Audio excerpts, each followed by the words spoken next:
All right, well, good afternoon. I'm going to ask you each to introduce yourselves and tell me a little bit about your role in the Historic Jamestown Society. Okay, I'm Jay McQuillan, and I'm the current president of the Historic Jamestown Society. We are looking forward to the next year or so when we get a program going that's going to increase the value of the town. I'm Will Ragsdale, and I'm on the board, and I'm also the Ragsdale Family Liaison to HJS. All right.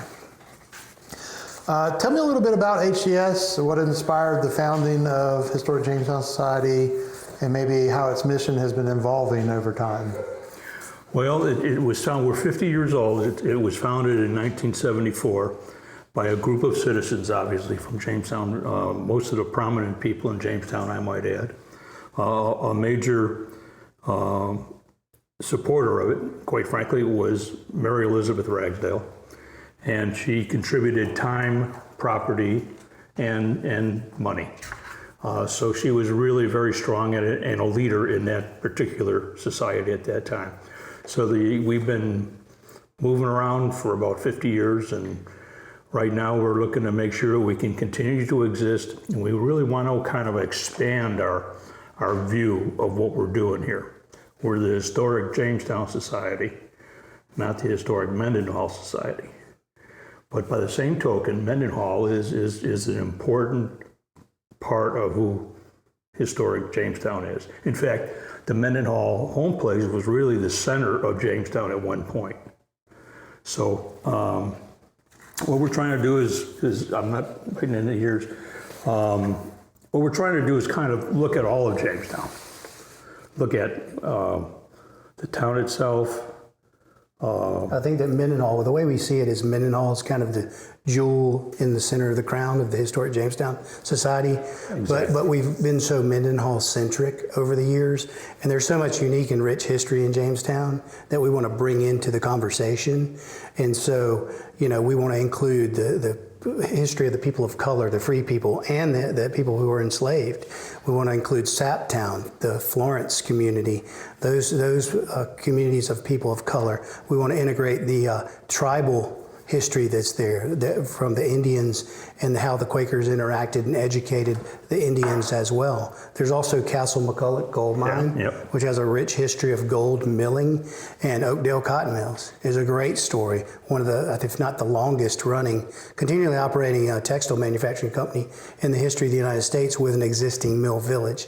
So there's just so much cool history, and we're trying to roll it all up together and create a better story for Jamestown. Basically educate everybody and introduce them to Jamestown. Very good. Really, and make sure they know their roots, the town's roots. Now, Mary Elizabeth was your grandmother? Yes. Do you recall having conversations with her about the Mendenhall home place? Yes. Those types of things when you were younger? I'll tell you, I have a rich history from there. When I was a little boy, I didn't like going to nursery school. And so there was a couple that lived on the property, and the gentleman actually worked for my grandfather, but it was Van and Marie Jones. And so when I was a little boy, my dad would have to chase me around to go to nursery school, and Marie would say, Billy, Mr. Will's not going to be no size because going to nursery school is about to worry him to death. And so she took on the chore of taking care of me there on the home place. So I grew up running around the barns and running all over that place prior to HJS. And then my grandmother, obviously, my grandmother and grandfather were very much into history and preservation. And so, we had many conversations. And her goal, I think she'd be pretty proud, or very proud, to see sort of our next sort of evolution and the direction we're headed. Very cool. If someone had never heard of Jamestown before, what's a story from our past that you think that they would need to know? I think that we were very much a part of the Underground Railroad. There is a lot of unsubstantiated proof, so to speak, that site was actually used as a stopover point. And we're getting very close to actually being able to establish that that's true.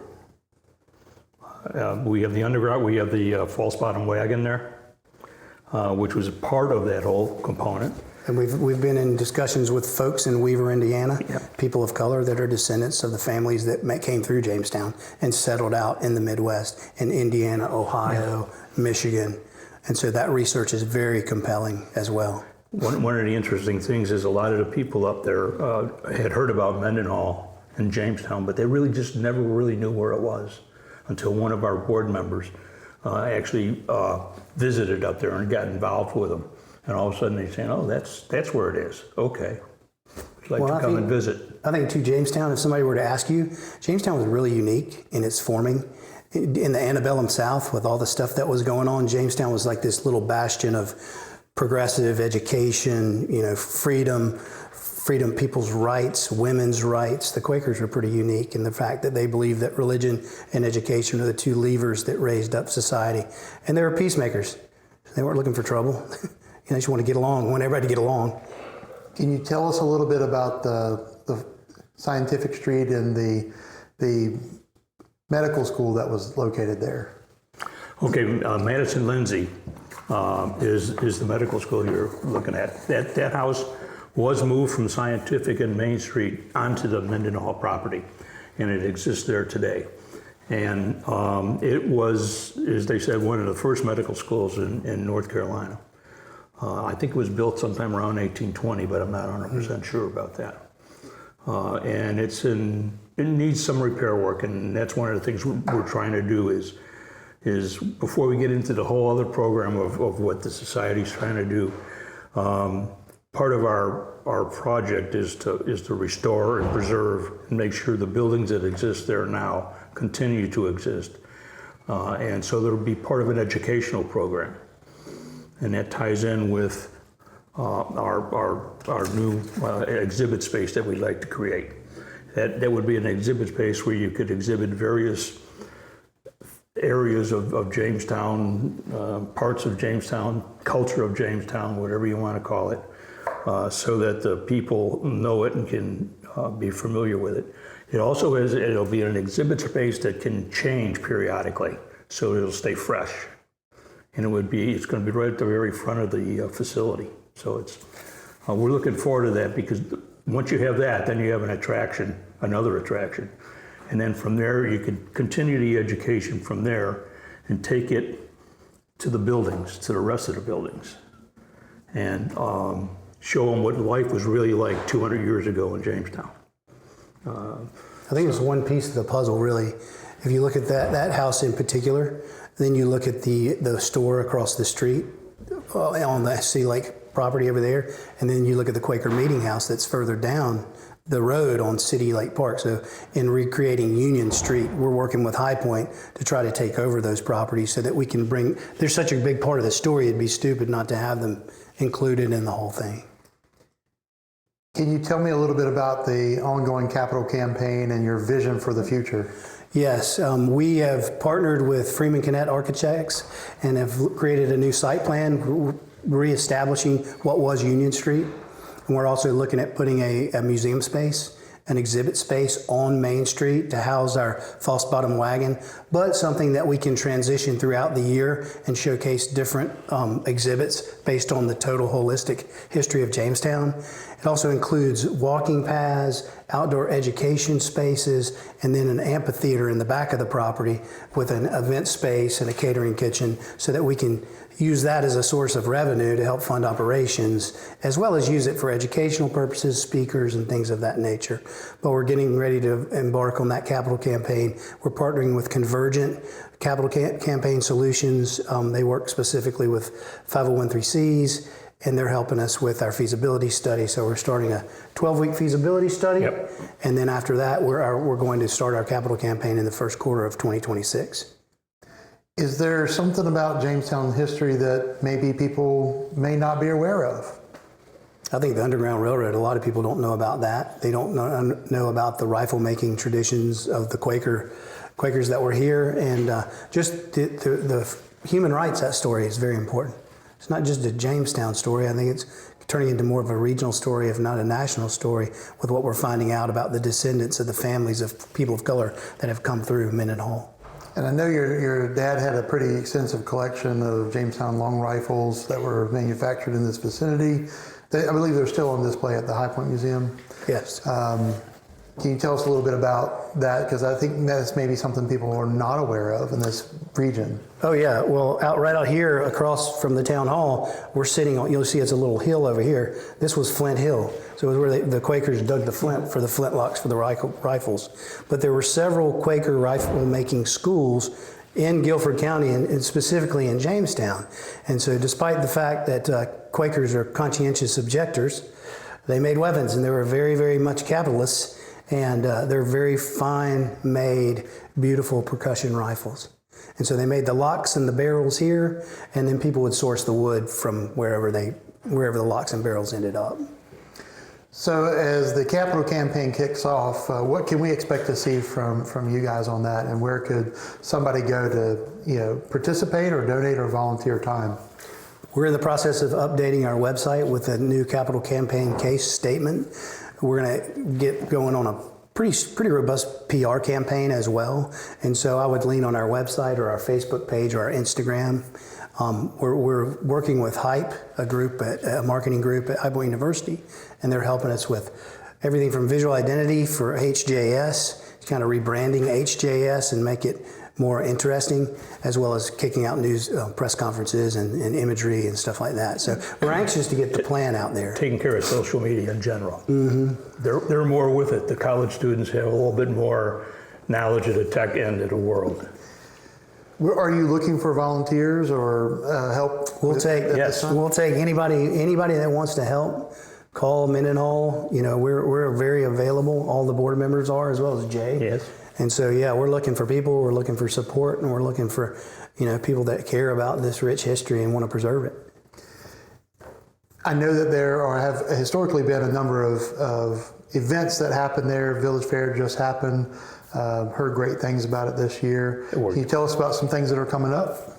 Yes, October 24th of this year, we're going to continue a program that's called Tales of the Macabre, and that's where people can come over and we try to make it as spooky as we can. And so we're going to do that on the 24th. And then in December, we're going to have an open house, Christmas open house. And we'd like to invite everybody who wants to come and see a 200-year-old house decorated for Christmas. Now, there are rumors that it's haunted. Is there any validity to that? Maybe. I think it goes with the Jamestown thematically with Lydia and everything else, the Schubel Coffin House. There are a lot of interesting stories related to the medical school and the people, so I wouldn't be surprised.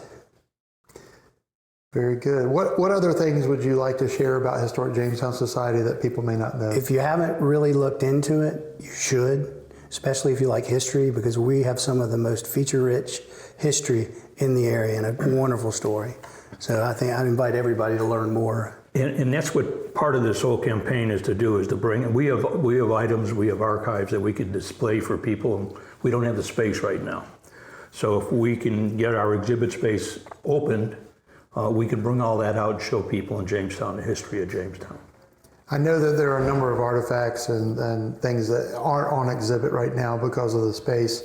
I had the privilege to be able to see the original land grant that was given to the Mendenhall family for that area. It is the center of original Jamestown. It will be exciting to have a place to see all of that. So definitely, that'll be on display. Definitely interested in seeing that happen. Anything else you'd like to share? No, just an invitation to anybody who wants to come out to Mendenhall. And visit it, give us a call, and we'll get you out there. And the false bottom wagon is still on display? Still on display. Okay. And that will be our centerpiece in the exhibit hall. My understanding is it is the only surviving original false bottom wagon that it was used in Underground Railroad activities. That's what we understand. That's correct. Yeah. That's a national treasure. It is. No there question. are some facsimiles, there are some rebuilt ones, whatever you want to call it. But that, as far as we know, is the only one of one. Yeah, one of one that still exists. And do you remember how we were able to obtain that, or? Yes. There's I believe it's the Stanley family, and Stanley Murrow family somehow had it together, and they donated it. to Mendenhall. Well, gentlemen, I really appreciate your time, and I encourage everybody to have a chance to go out to Mendenhall and visit the property and interact with the folks there. It's a great treasure for Jamestown. Thank It is. you. We want Yes. to make it a destination. Agreed. Thank you all very much. Thank you. Thank you, man. Take care.